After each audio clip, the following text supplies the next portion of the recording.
guys, welcome back to Queen G's Recipes, and today I am going to be showing you how to make a homemade New York cheesecake. I'm going to show you my version and the measurements that I use for my recipe. So it is very simple, very delicious, and the final product is just amazing.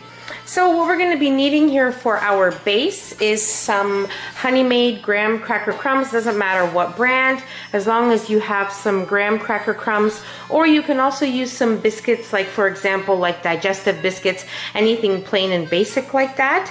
You can use that as well. So what I'm using is 2 1/4 cups of that, and I've already placed it into my food processor, also with 2 tablespoons of granulated sugar, and we're going to be placing 1/2 cup of melted butter into this as well, and that is just our base.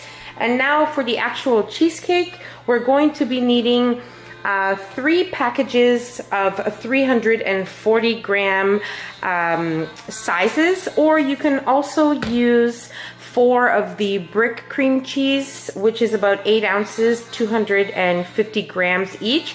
You need 1,000 grams in total, so whatever you use, as long as it equals out to 1,000 grams or around that, then you should be fine. And in here we also have 1 1/4 cups of sugar.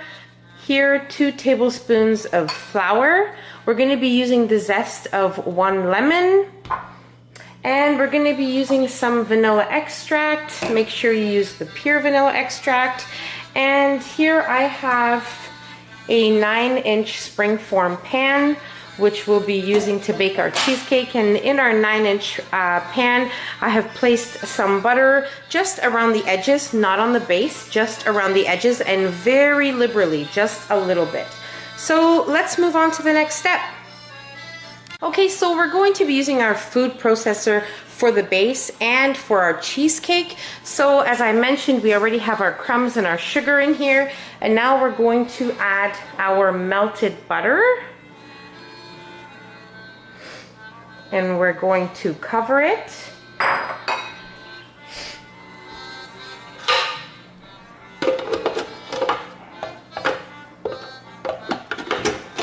Oh, 1 second here. Okay, so now we're going to pulse this until our crumb mixture resembles sand.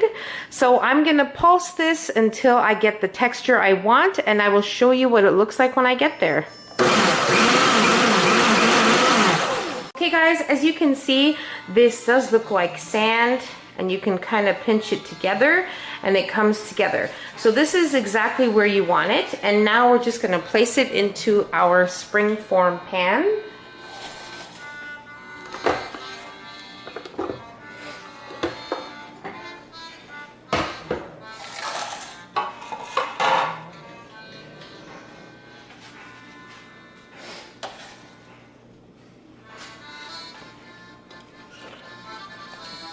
Okay.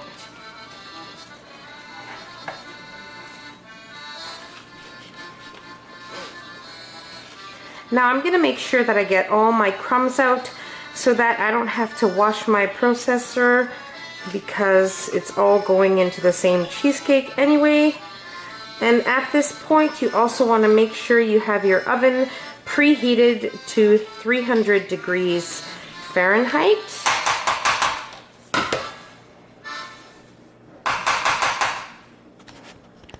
Okay guys, so now we're just going to press this into our pan, and I'm just going to use my hands for this, but you can use a cup, like the bottom of a cup, or anything that makes your life easier. Okay.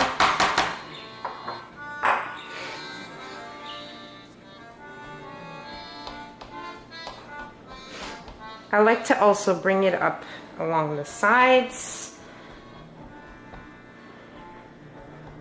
Now if you find you just want to use it in the base, then you could probably half this recipe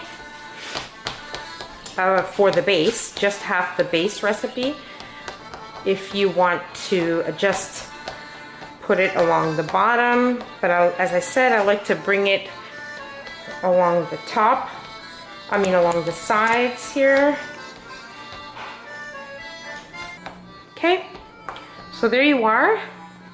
Now we're just going to either set this aside or you can place it in the fridge until you need it. So we'll move on to making our cheesecake filling. Okay guys, so as I mentioned, you can wash your food processor if you like, but I'm not going to be doing that because I scraped off almost all of the graham cracker crumb base.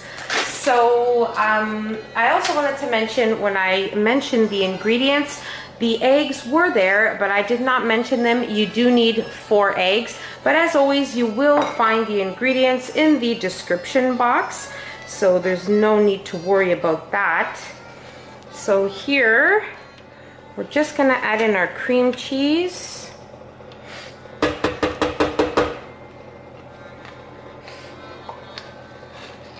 And we're gonna pulse our cream cheese until it's nice and creamy, and then we'll start adding the other ingredients.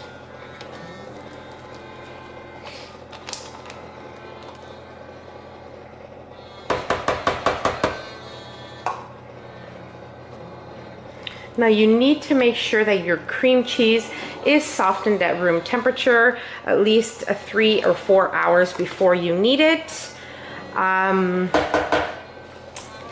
Or you can also take it out right before you go to bed and then make it in the morning. It's totally up to you. As long as they're softened, then you will be fine. So now I'm gonna pulse my cream cheese, just my cream cheese, until it is nice and creamy. Okay, so as you can see, it's nice and creamy there. Now I'm just gonna quickly scrape the edges.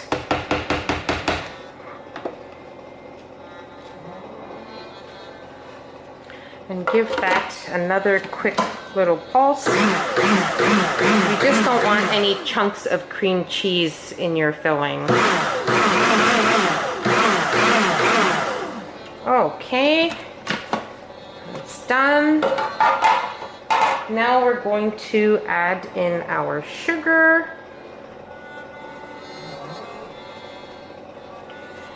And we're gonna pulse this until combined. Okay, and now add in your eggs.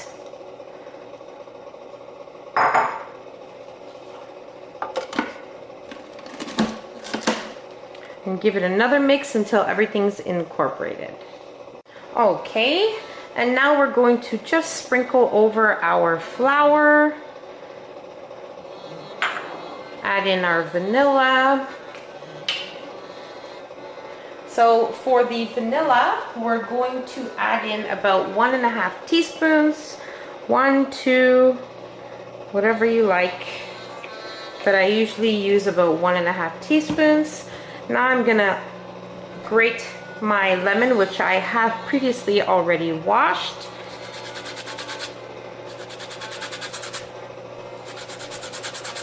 Make sure you don't grate the white part, or else it'll make your cheesecake bitter, and you do not want that.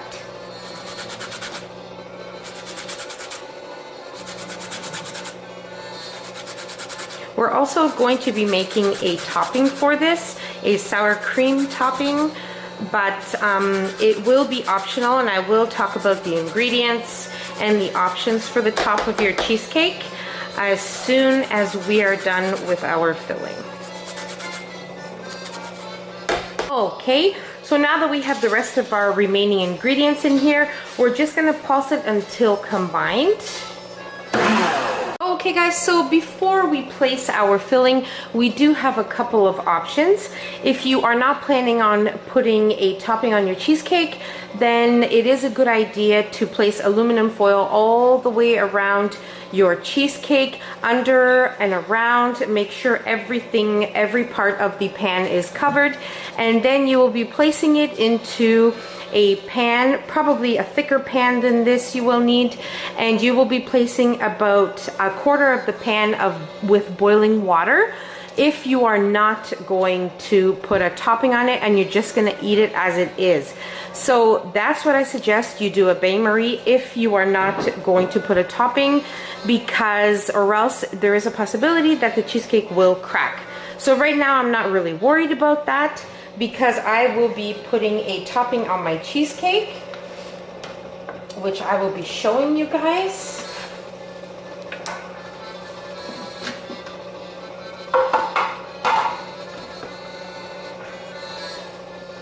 Okay.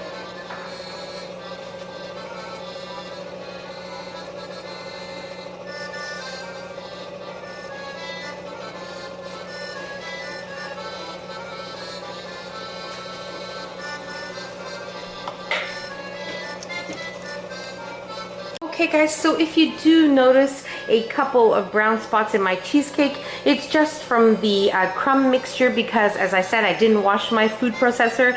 But if you want it perfectly clear of any crumbs, you can just wash it before making the filling, but I don't find a problem with that. So it's totally up to you. Now what we're gonna do is we're gonna place our cheesecake into our preheated oven at 300 degrees Fahrenheit, and we're going to bake it for about an hour. So when you see it's a little bit jiggly in the center, you know it's ready to be taken out. Now, if you're going to be doing the sour cream topping as I'm gonna do, that is something that has to be done and placed on the cheesecake so that it bakes 10 minutes more. So 10 minutes before the cheesecake is actually done, we will place the sour cream topping and then bake it for another 10 minutes. But I will let you know once we get there. Okay guys, so now that our cheesecake is close to being baked, we are now going to prepare our topping, which is 1 cup of sour cream. And in here I have 2 tablespoons of granulated sugar plus 1 teaspoon of granulated sugar. And we're just going to give this a nice mix so that it's all well incorporated. And as I previously mentioned, as soon as your cheesecake is close to ready, which I will be telling you how long mine was in there for as soon as I take it out, which will be very soon. And you actually also have the option of placing some fresh fruit on your cheesecake. If you don't want to make it, like if you don't want to have it plain, or if you don't want to use this sour cream topping, you can also use some fresh fruit. Maybe just put some jam on the bottom, like on the top of your cheesecake, some warmed up jam with a little bit of water, and you could just place that as a base before placing some fresh fruit. Or you can buy like a pie filling, which you can buy at your local grocery store in the baking section, and you can place that on top as well. But if you do decide to do that, make sure that you place it once it has been cooling for at least half an hour. So now we're going to wait to take out our cheesecake, and we're going to place our sour cream topping on it.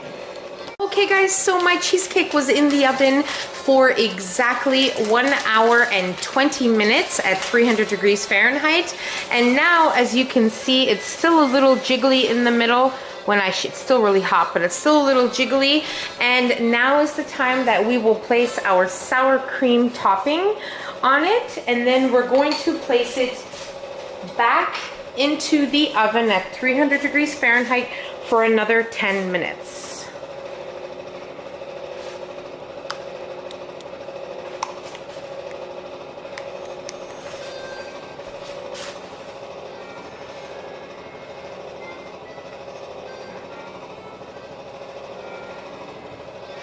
If you're not placing the topping, then just continue baking it for another 10 minutes or so.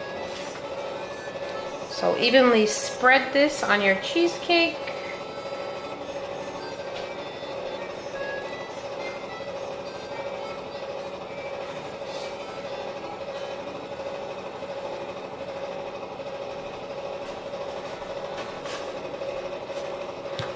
Okay. So now it's ready to go back into the oven for another 10 minutes. Guys, so my cheesecake with the sour cream topping was in the oven for an extra 10 minutes. Now I'm going to let it cool off at room temperature for half an hour, and then I will be placing it in my fridge overnight and will be cutting into it tomorrow morning.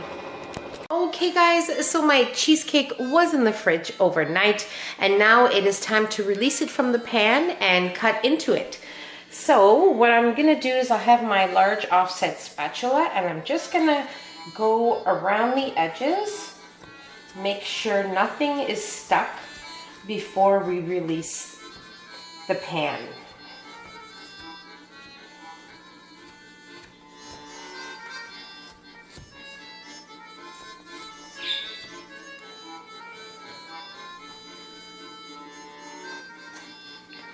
Okay.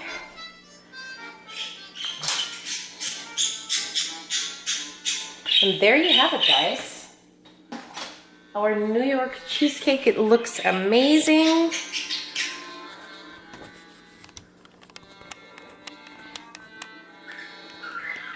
And now we're going to plate it and cut into it and try it. Hey guys, so I'm going to be using my non-serrated knife to cut into the cheesecake. Now, one tip is run it through hot water, dry it, and then cut your cheesecake. It will be much easier to cut, smoother and cleaner. So let me just do that, and then we'll cut a piece of cheesecake.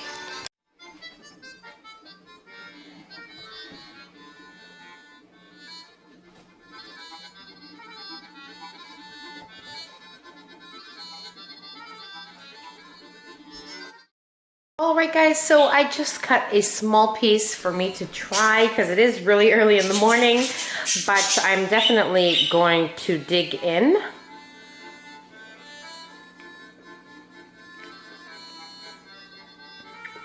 I cannot even tell you guys how creamy it is. It's perfectly sweet. It's not overly sweet, and it's definitely not undersweet. It is perfect just the way it is. And I really hope that you guys try this recipe. I really enjoyed bringing this recipe to you guys. And don't forget to subscribe if you haven't already, so that you can see my future videos. And as always, the recipe will be in the description box. And take care. Thanks for watching. See you in my next video. Bye.